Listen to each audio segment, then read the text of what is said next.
Okay dear student, अस्सलाम वालेकुम। आज यूनिट नंबर 10 में है एक्सपोर्ट क्वालिटी। आपने इस लेसन का ध्यान रखना है। इसी तरह सबसे पहले मैं वर्ड्स मीनिंग क्लियर कर दूं, उसके बाद थोड़ी सी समरी में आपको समझाता हूं और फिर हम नेक्स्ट वीडियो में फिर इसका लेक्चर सुनेंगे ट्रांसलेशन के साथ।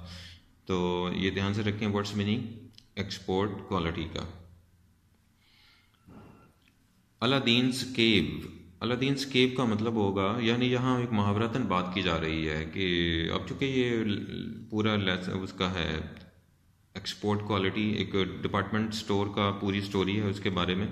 तो वहाँ पर चीज़ें ऐसी रखी होती हैं जैसे कि कोई अलादीन्स केव हो, यानी बड़ी कीमती चीज़ें यूँ ढेर लगा के रखी हुई हैं एक ही जगह पे। जिस तरह अमूमन कहानियों में दिखाया जाता है, सोना चांदी जेवरात हीरे मोती जवाहरात, वो सारे यूँ ढेर लगा पड़ा है गार के अंदर। इसी तरह वो कह रहा है कि अलादीन्स केव लगता था ये मंजर अंदर डिपार्टमेंट स्टोर के हर चीज़ पड़ी हुई है कीमती से कीमती। तो उसे वो कह रहा है Aladdin's cave. A place piled high, piled मैंने ढेर लगे होना, with wonderful objects. Aladdin is the hero of Arabian Nights. Arabian Nights जैसे उर्दू में हम कहते हैं अलिफ लैला की कहानियाँ, यानी वो जो अरेबियन नाइट्स थी, जो अरब से मुतालिक कुछ किस्से कहानियाँ थीं, जैसा कि अली बाबा चाली चोर और अलादीन से लैम्प, अलादीन का चिराग, वो सारी कहानियाँ उन्हें अरेबियन नाइट्स कहते हैं। बॉबल्स का मतलब है शोई ट्रिंकेट्स, छोटे छोटे जेवरात जो कि बड़े चमकदार होते हैं, उन्हें बॉबल्स कहते हैं। ब्रिक का ब्रैक, ब्रिक का ब्रैक कहते हैं बड़े कीमती सजावटी चीज़ों को जो बहुत कीमती होती हैं या जिनका तारीख से ताल्लुक़ होता है, हिस्टोरिकल बैकग्राउंड। एंटीक्स भी कहते हैं इन्हें, और ब्रिक का ब्रैक भी कहते हैं। क्यूरोसिटीज़, ओल्ड फर्नीचर, चाइना। चाइना मैंने उसके चीनी के जो बर्तन होते हैं या उससे बनी हुई कोई भी चीज़, चीनी मिट्टी से बनी कोई भी चीज़, उससे चाइना कह देते हैं। फर्नीचर और फर्नीचर। तो यहाँ पर ब्रिक का ब्रैक इंग्लिश में मतलब ये बनता है जैसा कि कोई नवादरात होते हैं, जैसा कि म्यूजियम के अंदर जो चीज़ें रखी होती हैं उन्हें ब्रिक एंड ब्रैक कहते हैं। Cottage, cottage industries. Cottage industries का मतलब ये होगा कि ऐसी छोटी छोटी चीज़ें जो लोग घरों में बनाते हैं और फिर उसकी मार्केटिंग करते हैं। तो वो जो घरों में एक बिजनेस चल रहा है, कारोबार चल रहा है, उसे हम कहते हैं कॉटेज इंडस्ट्रीज। तो उसका आपने ध्यान रखना है। यहाँ पर उसी का मतलब है कि a large store selling handicrafts. तो कॉटेज इंडस्ट्री जहाँ मुराद है कि जो बड़ा सा स्टोर है जहाँ पर वो हाथ से बनी हुई चीज़ें बेचते हैं। हैंडीक्राफ्ट्स मैंने हाथ से बनी हुई चीज़ें। डेक्ड अप का मतलब है सजे हुए होना। एग्जैस्पिरेशन इन सस्पेंडेड, ये जब लाइन आएगी इसका मतलब बन जाएगा इरिटेशन, यानी आपको चिढ़ हो गई है, गुस्सा आ गया है। एनिमेशन का मतलब है किसी चीज़ को जानदार बनाकर पेश कर देना, किसी चीज़ में जान डाल देना, यानी बहुत ही पुरकशिश बना देना। लेब्रिंथ कहते हैं किसी भी चीज़ को जो कि बल खाती हुई हो। जिस तरह सांप अक्सर बैठा होता है ना अपना मुंह ऊपर करके और नीचे उसका बॉडी पूरा सर्कल में होता है, कॉइल की शक्ल में, जिस तरह जलेबी हम घर में जलाते हैं। तो यह सांप की जो सांप के बैठने का अंदाज है, बल, जिस्म को बल देकर और यूं सर उठा के यूं सामने बैठा होता है, उस सारे अमल को लेब्रिंथ कह देते हैं। अब चाहे वो सांप की बॉडी हो या इस तरह की कोई भी चीज़ हो, उसे हम लेब्रिंथ कह देंगे। तो इसलिए ये सारी यहाँ लिखी हुई है चीज़ें। Complicated structure with many passages, hard to find way through, a maze, a kind of, अच्छा मेज, मेज कहते हैं यानी ऐसा रास्ता जो आप भूल जाएं, यानी एक जैसा रास्ता लेकिन अंदर ही अंदर, अंदर ही अंदर, अंदर ही अंदर रास्ते ही रास्ते निकलते आ रहे हों, तो उसे हम कहते हैं मेज। और इस तरह के जो रास्ते होंगे उसे हम लेब्रिंथ भी कह देते हैं, क्योंकि वो बल खा रहा होता है, कभी सीधा हो जाता है, कभी लेफ्ट होता है, कभी राइट, कभी सीधा, कभी सर्कल। ये सारी चीज़ों को मेज भी कहते हैं और लेब्रिंथ भी कह देते हैं। लैकर एक लफ्ज़ है यहाँ पर, इसका मतलब हो जाएगा वार्निश। वार्निश का मतलब होता है केमिकल जो कि अमूमन फर्नीचर को लगाया जाता है जिससे चमक पैदा हो जाती है। मोटिव कहते हैं कोई भी अंदाज़ा लगाना या कोई अंदाज़ा, वो मकसद होना किसी चीज़ का, या नमूना होना, डिज़ाइन होना। Feature which is used by particular craftsman और इन पर्टिकुलर एरिया, यानी एक ऐसा नमूना या डिज़ाइन जो कि यूज़ किया जाता है चीज़ों को बनाने के लिए। ऑस्टेंटेशियस का मतलब है नुमाइश होना, दिखावा करना। प्लैंक्विन कहते हैं उसको, ऐसी वो निशिस्त जिसके ऊपर बिठाकर लोगों को कंधे पर उठाया जाता है, इसे डोली कहते हैं या पालकी कहते हैं उर्दू में। तो पैरी माई वे, पैरी माई वे का मतलब हो जाएगा बड़ी मुश्किल से अपना रास्ता क्लियर करना, बनाना। जैसे कि यहाँ लिखा हुआ है make way by wording of others, यानी दूसरों को हटा हटा कर रास्ता बनाना, उसे कहते हैं वार्डिंग ऑफ अदर्स। रेमिनिसेंसेस पढ़ेंगे इसे, रेमिनिसेंसेस जमा है, ये वर्ड से होता है रेमिनिसेंस, तो जमा रेमिनिसेंसेस, इसका मतलब बन जाएगा यादें। जैसे यहाँ लिखा है रिमेंबर्ड इंसिडेंट्स एंड इवेंट्स, यादें वाकयात के बारे में। स्माइल्स डिसआर्मिंगली, मजबूरन मुस्कुराना।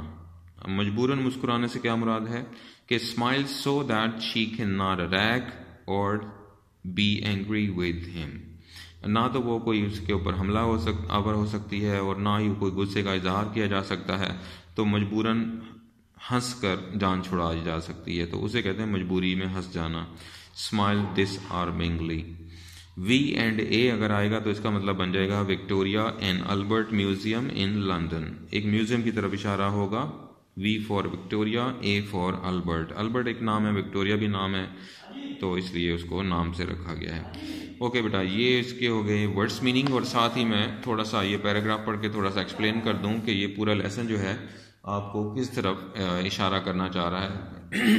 ये लाइन मैं आपको पढ़ के सुनाता हूँ, ये समरी समझ लें, इस लेसन के अंदर क्या चीज़ें हैं, वो इस तरह की चीज़ें हैं। The story is based on an extract from a novel by Leena Dhingra, ये राइटर का नाम है, ये फीमेल राइटर है लीना डिंगरा, ये उसके एक नॉवल से ली गई है। एक्सट्रैक्ट कहते हैं छोटा सा हिस्सा, तो उस छोटे से हिस्से को जो आपके लेसन में शामिल किया गया है ये लीना डिंगरा के नॉवल से लिया गया है।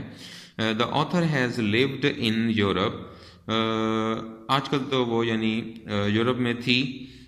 After leaving Lahore at the age of 11, असल में जिस वक्त वो 11 साल की थी तो वो लाहौर से चली गई थी यूरोप, तो ये वहाँ रहती थी। Author has lived in Europe, जब 11 साल की थी तो लाहौर से चली गई थी। इन दिस एक्सट्रैक्ट, यानी इस स्टोरी के अंदर जो उन्होंने हासिल की है, अडेप्ट मैंने हासिल कर लेना, ले लेना।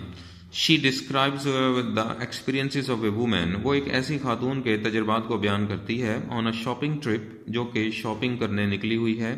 इन अ लार्ज डिपार्टमेंट स्टोर, एक बहुत बड़े डिपार्टमेंट स्टोर में। सेलिंग हैंडीक्राफ्ट, जहाँ पर हाथ से बनी हुई चीज़ें बिकती हैं। तो ये अपनी स्टोरी है। अब ये सारी स्टोरी इसी राइटर लीना डिंगरा ने बयान की हुई है कि वो जो लड़की जिसका नाम बताया जा रहा है कि लाहौर से चली गई है यूरोप में, और वहाँ पर बहुत बड़े स्टोर पे जाके शॉपिंग कर रही है। तो इस तरह ये सारी स्टोरी आप सुनेंगे, वहाँ की चीज़ों की बात हो रही है, वो शॉपिंग करती फिर रही है और वो देखती है कि मुख्तलिफ हर चीज़ का अलग काउंटर बना हुआ है, वहाँ पर पैसे पे करने पड़ते हैं, वहाँ पर मुख्तलिफ चीज़ें हैं, और फिर इसलिए वो कहती है अलादीन, ऐसा लगता है अंदर जाने पर ऐसा सजाया हुआ है जैसे कोई शादी का हाल होता है, पूरे डिपार्टमेंट स्टोर को इस तरह सजाया हुआ है। तो वो अंदर जाके वो चीज़ें देखती रहती है और बहुत अच्छा लगता है, और कुछ शॉपिंग करनी होती है। बाज़ औक़ात वो परेशान भी हो जाती है कीमतें सुनकर, बाज़ औक़ात यानी देखती रहती है कितनी एक्सपेंसिव भी हैं। और फिर हमारे लेसन का ना चूँकि नाम ही एक्सपोर्ट क्वालिटी है, तो इसका मतलब है कि ऐसी चीज़ें जो कि बाहर से आपके मुल्क में आती हैं उसे एक्सपोर्ट क्वालिटी से मुराद ये होता है बाहर से नहीं, बल्कि आपके अपने मुल्क में जो चीज़ें बनती हैं और आप उसे बाहर के ममालिक में भेज देते हैं। जैसे पाकिस्तान जो है वो मैंगोज़ को अपने मुल्क से दूसरे ममालिक में भेज देता है, उसे कहते हैं एक्सपोर्ट फ्रूट है ये, यानी बाहर जाएगा। इसी तरीके से वो जो अब चाहे शूज़ हो या लेदर की जैकेट्स हों या कपड़े हों, कॉटन हो, बहुत सारी चीज़ें, कपड़ा भी पाकिस्तान से बाहर के मालिक में जाता है, तो इसे भी एक्सपोर्ट हम कह देते हैं। इम्पोर्ट एक्सपोर्ट, इम्पोर्ट दरामद बरामद, जिससे आपने पढ़ा होगा उर्दू में हम कहते हैं दरामद करना बरामद करना, तो लाइक एक्सपोर्ट और इम्पोर्ट। इम्पोर्ट कहते हैं जो आप बाहर से मंगा रहे होते हैं, और जो एक्सपोर्ट जो आप बाहर भेज रहे होते हैं। तो ये सारा लेसन है। वो लड़की जो है वो इसी तरह शॉपिंग करती रहती है और देखती रहती है, कीमतों के बारे में आपको बताती है, फिर वो अपनी फीलिंग का इजहार भी करती रहती है मुख्तलिफ मौक़ों पर। और ये तस्वीरें भी आप देखें, ये कभी यानी वो काउंटर पे जाती है शूज़ ख़रीदने, कभी कपड़े ख़रीदने, ये आप देखेंगे आपके लेसन पे ये सारी चीज़ें मौजूद हैं। ये सारी वो शॉपिंग कर रही होती है, ये सारे कपड़ों के डिज़ाइनिंग, ड्रेसिंग, ये सारे चीज़ें कुछ देसी चीज़ें, हैंडी क्राफ्ट्स वगैरह हैं। यहाँ पर वो कुछ शूज़ की शॉपिंग भी यहाँ कर रही होती है, तो उसको पता लगता है कि बड़ा मसला है, थक जाती है, कुछ ऊपर नीचे स्टोर्स में आना जाना उसका बड़ा मुश्किल हो जाता है। तो ये सारा उसने एक शॉपिंग एक्सपीरियंस अपना बयान किया है कि कुछ लोग जो यानी बाहर भी चले जाते हैं अपने मुल्क से, तो उन्हें अपने मुल्क की चीज़ें देखकर भी खुशी होती है बाज़ औक़ात।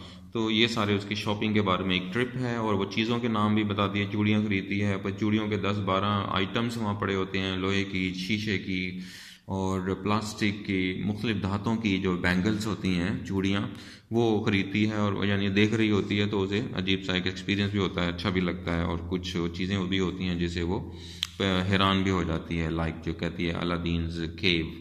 तो एनीवे ये सारा स्टोरी है बेटा, इसको ध्यान रखना है और इसको वॉच कीजिए। अभी सिर्फ ये स्टोरी में मैंने बयान की है, इंशाल्लाह लेसन हम नेक्स्ट वीडियो में पढ़ना शुरू कर देंगे थोड़ा थोड़ा, ताकि आपको ट्रांसलेशन क्लियर हो जाए। और अब आपका वो आगे टेस्ट होने वाले हैं, अनकरीब में भी 17 को टेस्ट होना शुरू हो जाएगा आपका, तो उसकी तैयारी कीजिए आप लोग, जो सिलेबस आपको दिया जाएगा ऑनलाइन।